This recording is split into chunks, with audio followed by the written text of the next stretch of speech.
Good afternoon, everyone. Hope you're all keeping well there, and thanks a million for joining us. I'm in Grow HQ here upstairs, and Richard is. I'm in the glass house at Grow HQ.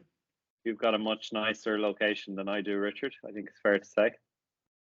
I have, definitely. And yeah, okay. So today we're going to be chatting about two sort of topics, and I know we've got some questions to get through that people have sent in as well.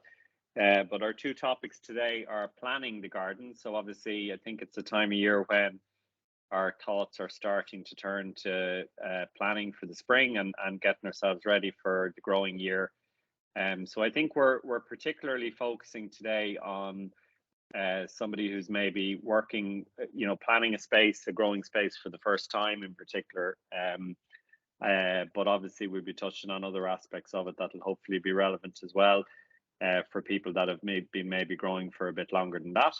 And we're also going to be talking today about composting, which is I think relevant to everybody. So Richard, we were thinking that we'd kind of kick off with the planning side of it and then talk about composting a little later.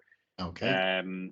So do you want to kick us off on that topic? Because obviously it's such a varied thing with people with different size gardens, different aspects, some urban, some rural, I'm sure people on the call today. But like I guess there are some sort of basic principles that we can talk about that are applicable to everybody. Yeah, I think the first thing, if people are listening and planning to start a garden, then find a bit of land which is in full sun. Trying to grow veg in the shade really is a fairly hopeless enterprise. So you need full sun. Ideally, you have a bit of shelter because it's a windy island that we live in. So ideally not too windy, though you can always put a bit of shelter up.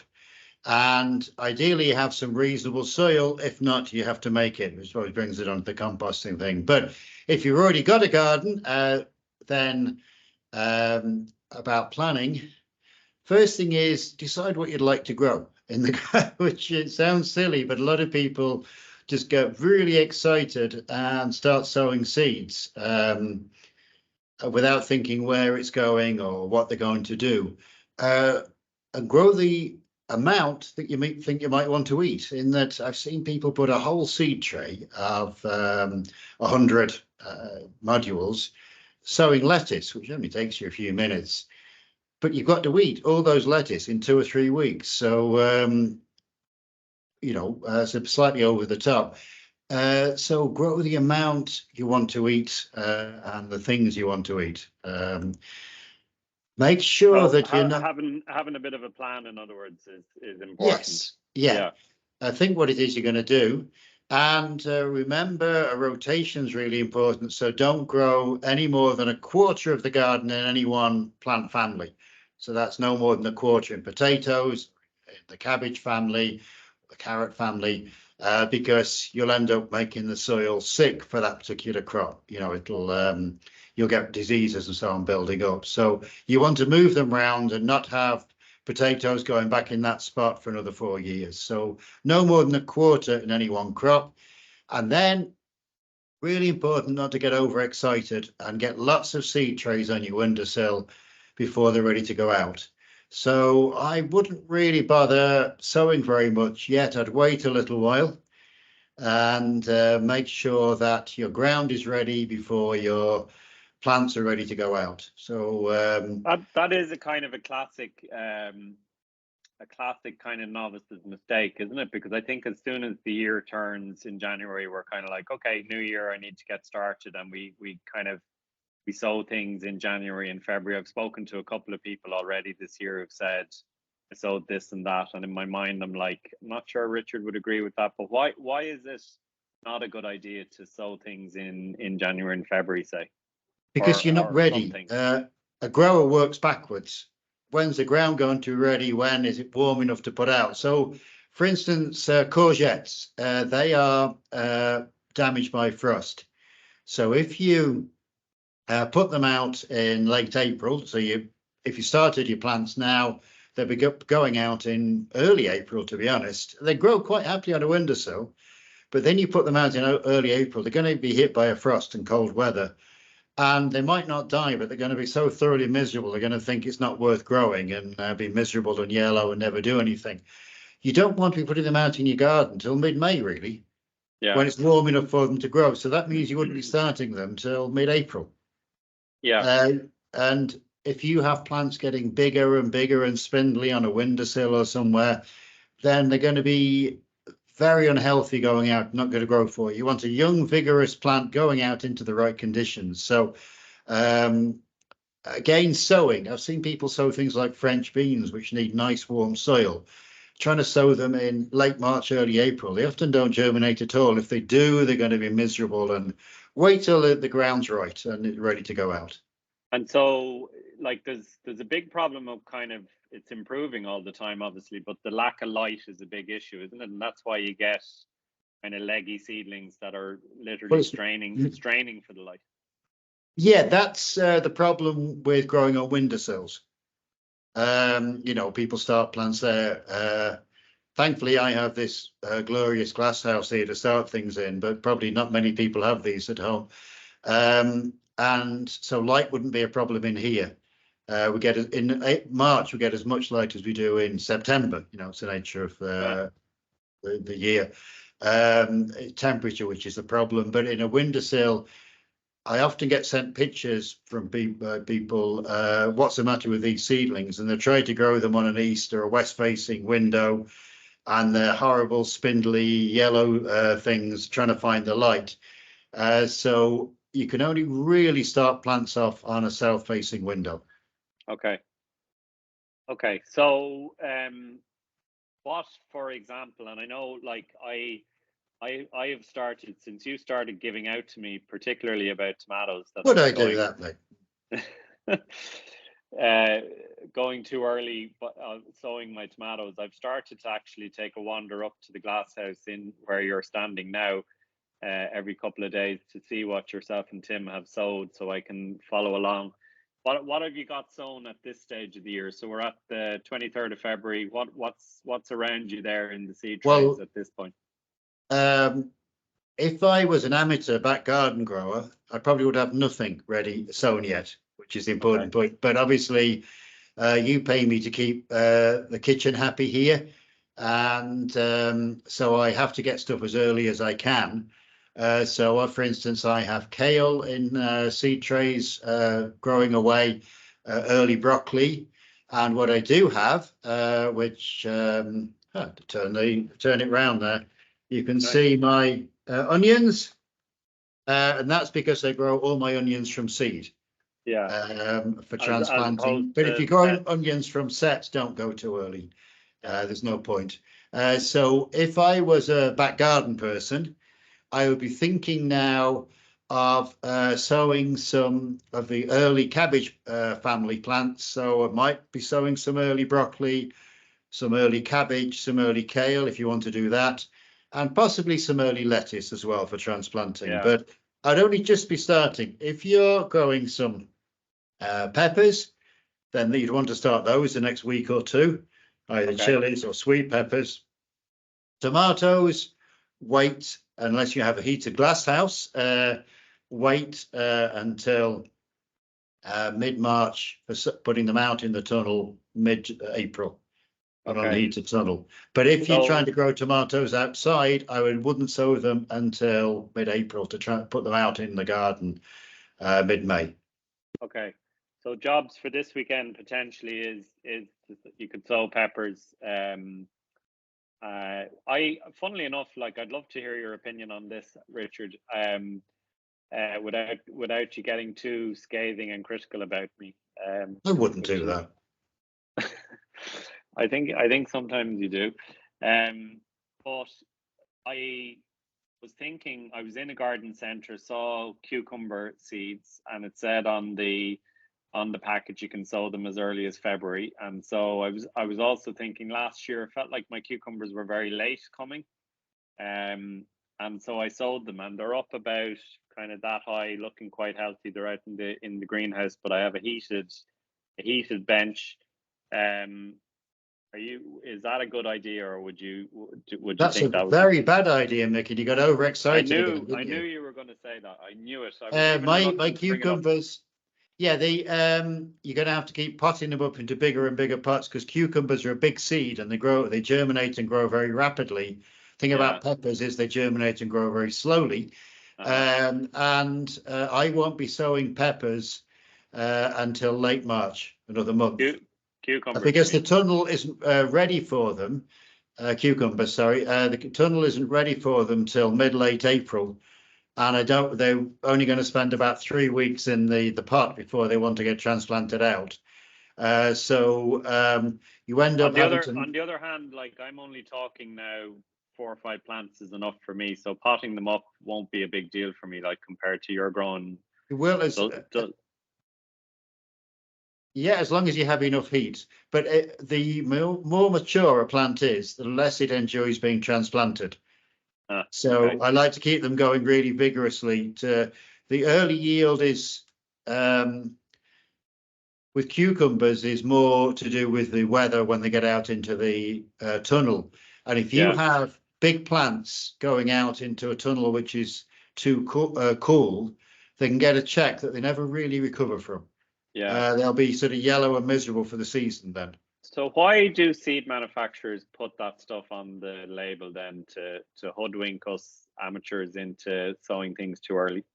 Well, being cynical here, it's partly so people will start, mess up, and then have to buy some more seed and start again. I actually knew a bedding plant producer who used to start selling them commercially before the frosts had finished. And he said, well, then quite a few customers that can get 2 sales rather than 1 sale from. He wasn't a close friend, I hasten to add, because I find that a bit immoral. But gardening books and seed packets seem to be operating on a different planet to most commercial growers, really, in terms of what you do when.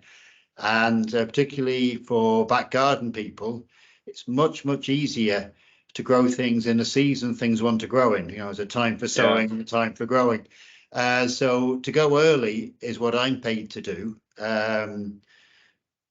growing commercially. But in the back garden, I wouldn't trouble yourself because that's when all the difficulties come in. Don't try and get overexcited. Go for premature germination. Okay.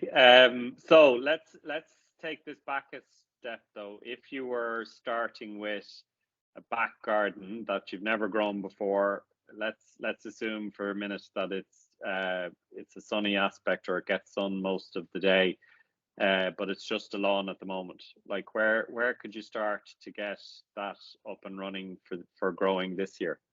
Right, you're going to be putting stuff late, but sowing, you can sow a whole variety of things as late as June, July. So you're not going to get early stuff in that, but you have a variety of choices. We're organic, so we don't use Roundup. But if you weren't organic, people could spray with Roundup, and that's your decision. No, we wouldn't do it here, but that's up to you. So that would clear the grass. Or you can cover it with something that excludes light. It's much easier to break the ground, to dig it or to loosen it up if the grass sod is killed off first. So rather than trying to dig a grass sod in, I'd recommend that you cover it with something. You can use the perforated plastic, which colloquially known as sort of MyPax, which is one trade name. You can use that perforated plastic. If you put a lot of weights down, you can use cardboard as well. People sometimes use carpet, but I'd be very careful because often it has fire retardant chemicals and things in it which will leach into the soil. But cardboard doesn't really have anything toxic in it usually. So you can use that. Exclude the light, and then you can come back in maybe 2 months' time and break the soil up. You can break it up with a spade, a fork, a mattock. Mattock is the easiest, particularly for people with any background from the Mediterranean, Africa, Latin America. You'll automatically, if there's anybody listening from those areas, you'll automatically break the soil up with a hoe or a mattock, but we tend to use in Northern Europe, Spain's forks.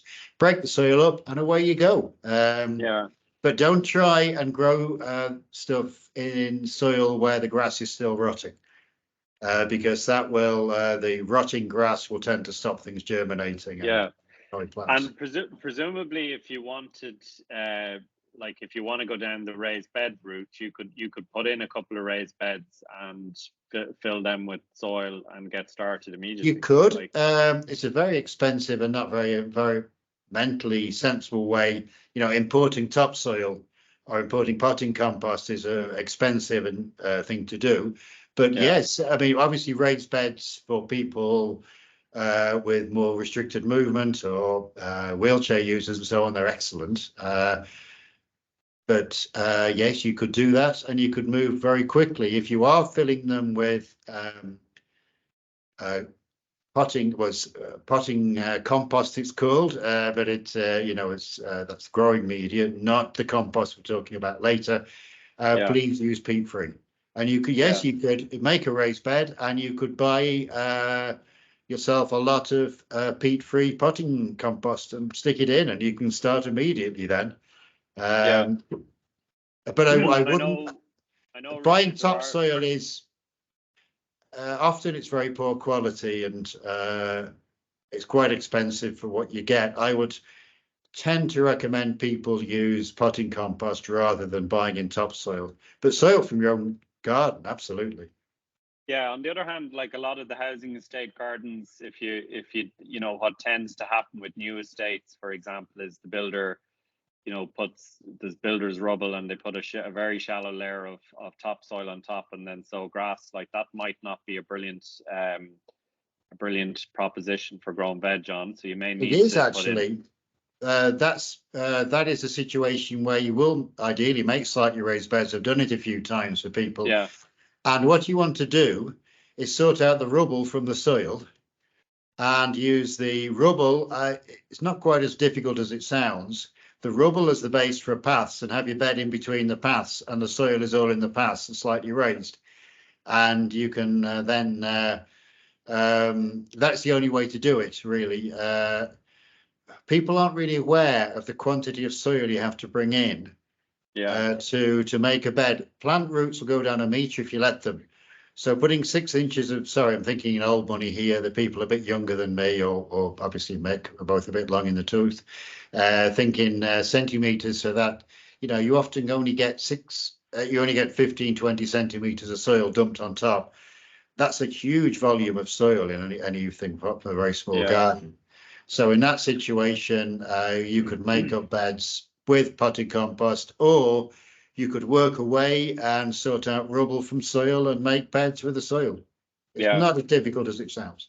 So close your ears for a second, Richard, but for people that are after an easy life like myself, you might want to think about, like, raised beds are a fantastic solution. I know Richard is much more inclined to do the backbreaking work that's involved in digging up your soil and stuff. But for me, you know, some timber raised beds, like you can buy ton bags of kind of soil compost mixes, which are very good quality. They're generally around 70 euro a ton, something like that. So like that is an option for people and will work. It is an option, yes, and you will grow stuff if you do that. But you're making life difficult for yourself in many ways. But yeah, it can work, and you can grow veg in them. I do think you're missing a lot of what gardening can give you, which is that relationship with the soil and building the soil, and the slowness and the steadiness of it all is giving you a sort of route into a world which is very different from the modern world and the stresses and strains. But I suppose raised bed gardening is gardening light, really. Yeah. Okay, we're never really going to agree on that stuff, Richard. No. So I think let's just keep going. In my own garden, I should say that as Richard knows, because his son helped me build these, I have nothing but raised beds now, and I have to say it makes my life much more straightforward. But anyway, look, what about planning a crop rotation then, Richard, on the planning side of things? Like, so you mentioned it earlier on, talking about a quarter of your space going to any one veg family. But for people who don't know what that is and why it's important, maybe just speak to that if you could. Yep. the first thing we talked about rotations, I think, the back end of last year, but just to reiterate, first thing is gardening books often have bizarrely complicated nonsense ones in, saying that one crop should follow another crop or leaves should follow roots or whatever. They're complete crap. But the only important thing about a rotation is that you're keeping, say, potatoes, which is susceptible to potato pests and diseases. You're giving that ground a rest from growing potatoes, so things like potato eelworm won't build up. So let's take the common crops you want to grow in a garden. You've got the potatoes, which, they would also include tomatoes, aubergines, which aren't normally grown in the garden outside. That is an obvious thing, so no more than a quarter of the garden in potatoes. The cabbage family, which is cabbages, kale, a lot of the salad crops like mizuna, rocket, broccoli, they another family, no more than a quarter of those. Yeah. And then the other stuff, divide it into two, really. You've got the peas and beans, you've got the allium family, that's garlic, onions, leeks. Never have more than a quarter of any one of those things, but obviously you can have an eighth or a tenth or whatever, but no more than a quarter of any one thing.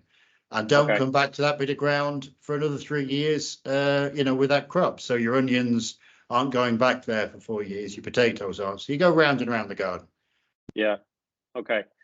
That all makes sense. So a couple of questions in there I just want to come to. So somebody talking about planting a veg garden in a side garden which is facing onto the front of our estate. I think raised beds will look better or tidier. So that's a sort of an aesthetic thing mainly, Gio, which is kind of I don't think myself and Richard would probably agree on that.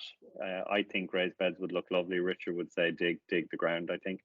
With raised beds, when I started in horticulture, like 10 years ago, they were, a long time ago now, raised beds were for people with limited movement, and it's fantastic for wheelchair users or people with bad backs or whatever to be able to garden.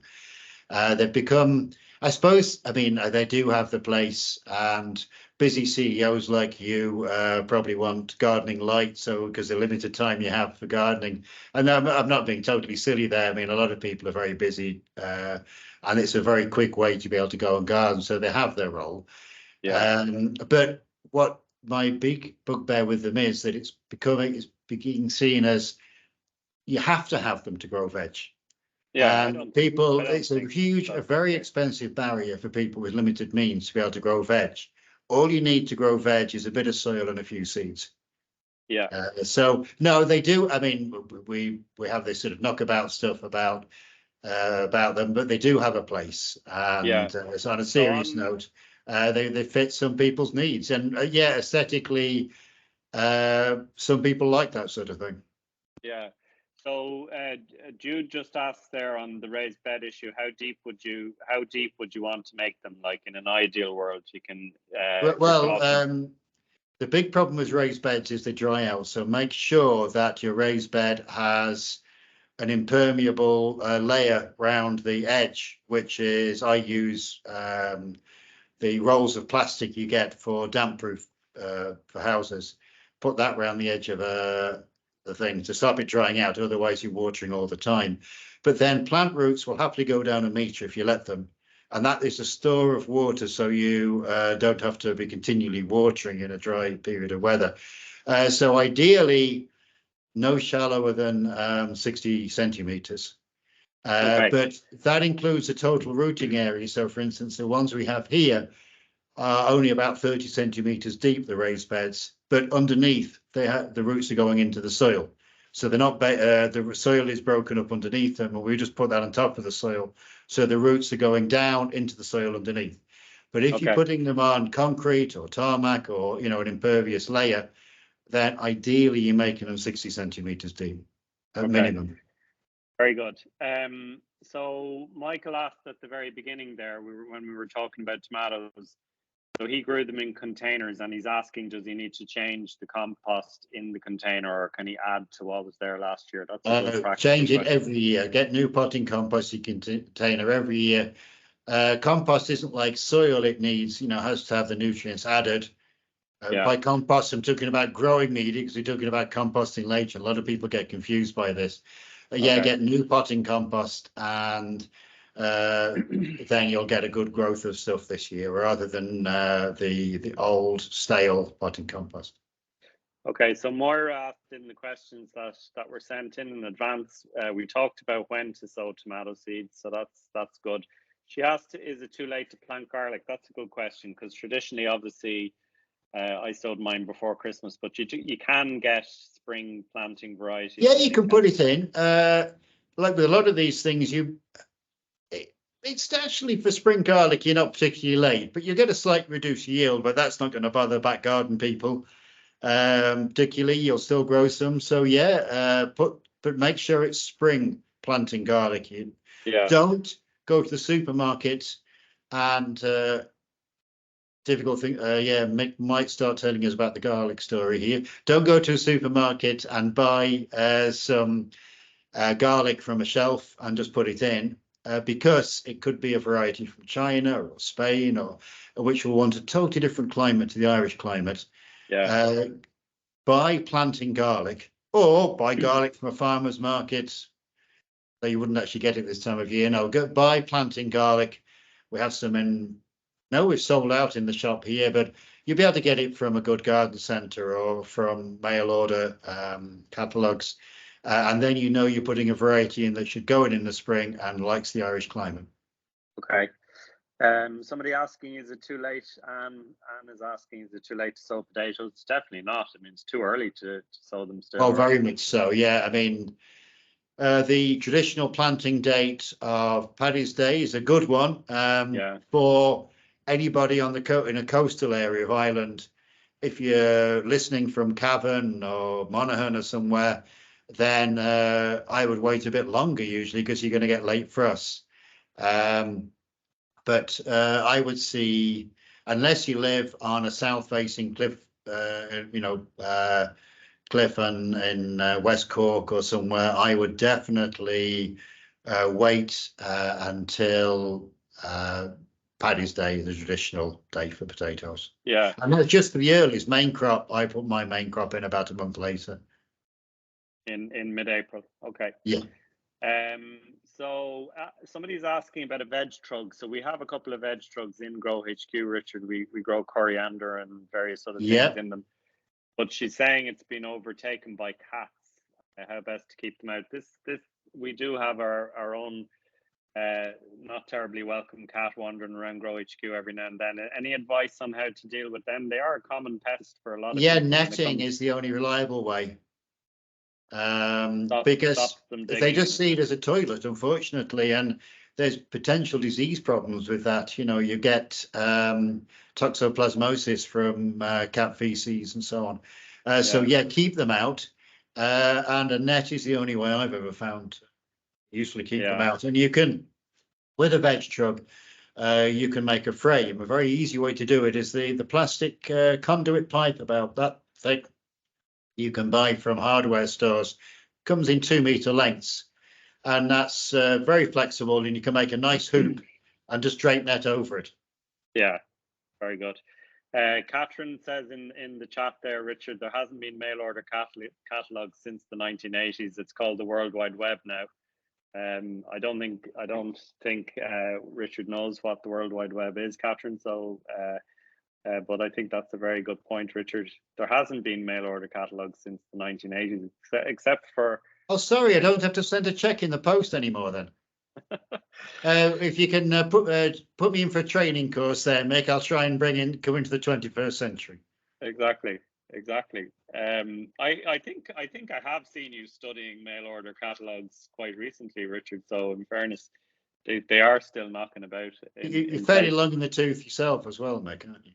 That's true. So okay, couple of other questions then, moving into the kind of compost territory. Sorry, hold on. Before we get into that, Sam asks, what's the best thing to add into soil in preparation for growing new flowers and vegetables? I can't carry anything heavy, so usually go with a liquid seaweed fertilizer, but I've got clay soil and liquid doesn't seem to be helping the drainage like sand and stones. That's a really interesting question. It is. There's two aspects to having a nice fertile soil. There's probably more, but to keep it simple, one is the right nutrients. Your liquid feed will give the nutrients to your plants. The other is a healthy soil with lots of organic matter in, and certainly a heavy clay soil, which is what we have here, really benefits from organic matter. That's compost or farmyard manure, or growing a crop in the soil as a green manure to get organic matter in there. So unless you get organic matter in, then you won't improve the drainage and structure of your soil.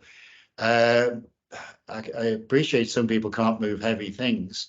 Maybe a compost or whatever, and you can buy bags of ready-made compost, move it in small amounts, and tickle it in the soil, because to make a big difference, the standard measure would be 1 bucketful per square meter. Yeah. That's what you need to really give the soil a kickstart every year. And you're not going to have a well-structured soil unless you do get organic matter in. So maybe get a bit of help, somebody to move it, or move it in small quantities, I suppose. But there's two things. There's feeding the crop, and there's getting organic matter in to make the soil healthy. Yeah. And that's kind of like the difference between, say, having a healthy diet as a human being and taking vitamin supplements. Like, is it that kind of a vibe? You need to build the underlying health of the soil. Whereas it's managing the soil. Liquid feeds are more about feeding the plant rather than, the soil feeding the plant, I guess. It is, yes. A healthy soil has lots and lots of bacteria and fungi and everything in, and they keep your soil healthy, release nutrients, keep it well structured, and you have to give them something to eat, which is organic matter, essentially. Yeah. Somebody asking there, is it possible to get the recording of this? They have to leave to go back to work, and yes, the recordings are on our website after the session, so we put them all up there, so you can check those out in the resources section. Sorry, Susanna's saying it'll be on YouTube later today as well, so thanks for that. So some composting questions then, Richard. So Esther is asking, she has a compost bin, but she doesn't have many worms in it. How can she encourage them in? Right. Yeah. The important thing to note is that they're not earthworms that go into a compost. Well, the odd one might. They're dung worms. They're brandling, tiger worms, lots of names for them. If you live in an urban area, they might not have found their way in there. So you can actually buy them. There's some companies sell them online, or if you're anywhere near us, come and chat to me and I can give you a handful of worms from our worm bin. I'm always happy to talk about worm composting here. Or you can buy them or get them from a dung heap or somebody else with a compost heap. But then to keep them happy, they need something to eat, and they need a balanced diet as well, the worms. They need carbohydrate, which is given to them as paper, cardboard, straw, that sort of thing. And they need their protein. Well, you don't have to go around giving them slabs of meat. They could, I suppose, but that means grass cuttings and green material. Give them a little bit of each of those, and then they've got a balanced diet. And they need to be moist but not wet, so they need to be the right level of moisture. And if they have all those things, a few worms become a lot of worms. They know how to breed very rapidly. That's right. I've never heard it described like you're giving them carbohydrates and protein before. That's really interesting. So like they're literally getting their carbohydrate source from newspaper and cardboard. Is that what you're saying? Yeah. That's mad. That's mental, I mean, it's like with the hot composting, it's called, the green and brown material. Essentially, you're giving them a balanced diet. Yeah, that's fascinating. As ever, Richard, you're just bringing me in touch with the wonders of the world. Well, that's my role in life, Mick. Yeah. So somebody's asking about Lorraine. She said she grew beans as a green manure over the winter in her raised beds. Nice work. They're nice plants, about 2 foot tall now. Should I dig these into the soil now or compost or wait? Right, it's got into my favourite subject, which is nodules and nitrogen fixation. Oh my God, I'm just gonna play some soothing music in my head. Yeah, the beans. Carry on, Richard. Sorry, that's fascinating. Green manure is a very valuable thing to grow, yet organic matter of the soil, but beans do something special, which is the nodules on the roots that fix nitrogen. But they only do that when the soil's quite warm. So the longer you can leave them, the more nitrogen you're going to end up in your bed, which is a plant food. And also the more growth the beans will have done, so the more organic matter. So work backwards from when you want to put something in the bed, and give it over a month, ideally 6 weeks, from when you're chopping it up into the bed to when you want to sow something. And then everything will have rotted down. So work backwards from when you want to sow or plant. Very good. Mary bought a tumbling composter. So that's a kind of a roller composter that you can turn after you've added material to it. She needs to set it up in the garden. Where is a good area? Shady or sunny? That's a great question. Shade is always a good bet, because composting works best when everything's moist, and things can get very hot in full sun. So a nice shady spot in the garden is a good bet. That's interesting, because I would have thought like the bit of heat would help sort of accelerate the compost and stuff, but the heat from inside. I suppose in the winter there could be an argument, but to get a bit of sun in the middle of the day. But I always think of the heat's coming from the stuff rotting rather than from outside. Yeah. And I'd worry about it getting too hot. But I mean, it wouldn't be the end of the world to put it in the sun. But how about under deciduous trees? So you're getting shade in the summer, and you're getting sun in the winter then. That's nice. I like that. Very elegant solution. My compost, to this Margaret, my compost doesn't break down well enough to spread on the garden. How can I improve the outcome? So this comes back to time and worms. Yeah, and a good balance of nutrients, I guess, because if it's too yes. heavy in nitrogen, it's going to be too wet. If it's too heavy in the kind of brown material, or the cardboards and the things, it's going to be too dry, right?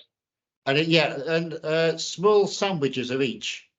So we use our food waste compost here, which then goes out on the cardboard for the worms to finish it. So we put maybe a sort of 20 centimeter layer of cardboard, followed by a 20 centimeter layer of the food waste. But if you're doing, it works very elegantly in somebody's back garden. Just stack your waste paper and cardboard, and then your grass cuttings, there's maybe 15-20 centimeter layer of each. But if you go too heavy on your grass cuttings, you end up with badly made silage, that sort of slimy mess. And if you go too heavy on the cardboard and it's not wetted up, which is very important, then nothing's going to break it down in a hurry. So keep it moist and keep the balance of the two things going. So that kind of a basic, like, open compost heap that you're talking about, that has just newspaper and cardboard and grass cuttings, is a really good one, isn't it? Because I think most people have they've got grass cuttings that they need to do something with. They've got plenty of newspaper and cardboard lying around. So, and also I'm guessing those kind of materials, there's very little risk of them attracting mice or rats, because there's no food waste or anything like that. Yeah, that's a good one. You put things like vegetable peelings down and you'll attract rats in. Yeah. So a very much you need a sealed like a tumbler or something like that if you're going to be using food waste. Yeah. And I very much plug worm composting, which is cold composting. It's not really composting, it's actually feeding worms, and you're using worm feces in the garden, essentially, which is the mightiest fertilizer going. And it's lovely, Mick. That's what we've got. Everything in a Great HQ is growing on our own worm feces fertilizer. Is that a good marketing ploy, do you think? No, it's a terrible. No, okay, I'll leave that to the marketing department. The cafe has just emptied as you said that, because okay. You said feces several times in a row. It's the finest you can get. But if you do the hot composting, which creates a superb product where you're turning the heap and everything, but that produces lots of methane, which is dreadful for global warming. So a really good, elegant solution for back gardens to make easy compost, we have a demonstration here, is have worms in there and put grass cuttings and waste cardboard and just keep stacking it up. And then from the base, every spring you can dig out what the worms have finished with and they've eaten and passed through, we'll say. The product is worm. Anyway, I know marketing people stop me there. Just take that out from the base and you have a mighty product that really improves the soil. Very simple, and you won't attract rats and mice. Okay, so Thomas is asking, do you need to cover the compost for a season before it can be used? So I suppose if you've got compost in a compost bin, say in October or November, do you need to cover it down for the winter before using it next year? Or I guess if it's an efficient compost heap, you can use it as quick as it's ready. Like, use it as it's ready. There's argument. If it's finished being decomposed or eaten or whatever, by the worms, then it will lose some nutrients and so on if left in the rain.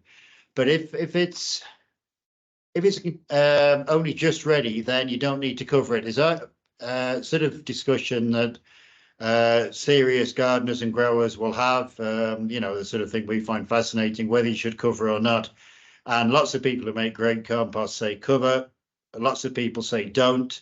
In my experience with my worm composting bins, because I've tried both, they're happier with uncovered. Some people have a compromised position, cover them in perforated plastic, which is usually known as Mypex, and that stops the worst of the rain entering the heap, but stops a lot of leaching.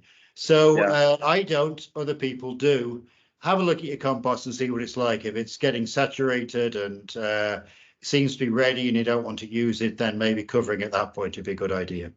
Okay, so we're coming up against 1 or 2 minutes left, Richard, and we have a few more questions. So this will be hard for you, but like rapid fire answers to these next couple of questions. I'll do my best. Do your best. So Thomas is asking, Kristen, is it okay to compost grass that has weeds and or moss in it? Good grass question, is great. Yeah, I'd be careful of weeds that are seeding. Because seeds don't really get destroyed by a compost in a hurry, whatever some people might say, they don't. And also, if your weeds are perennial weeds like scutch or bindweed, you don't want those roots in there. But weeds are fine as long as they don't have seeds or aren't perennials. And grass is great, but always mix the green stuff with some brown stuff. Okay. Bernie asking, this is a good question that I'd like to know the answer to myself. What if you had a choice, like what's the most beneficial, homemade compost, farmyard manure, or seaweed? All do different jobs. Homemade compost or well-rotted farmyard manure are both great things to use in your garden to put the organic matter in to make the soil healthy. Liquid seaweed is a great tonic. It's not a complete food. It's like a vitamin pill for your plants. So you use that. I will use it when I can't decide why a crop isn't very healthy, and I'll just water on liquid seaweed, and 9 times out of 10 it seems to make the crop healthy. It's a vitamin tonic, essentially. Okay. All right, listen, that's the end of our questions, folks. Thanks a million for everyone for joining. Hope you've had a useful bit of knowledge there from Richard, and happy growing in the month ahead. We'll be back next month. Don't forget to check out the website for all our upcoming courses, online and in Grow HQ, and events, and obviously loads of resources and videos and things up there as well. So thanks a million, Richard, and have a good month. Please come and see us at Grow HQ. Exactly. Thanks a million, everyone. Thank you.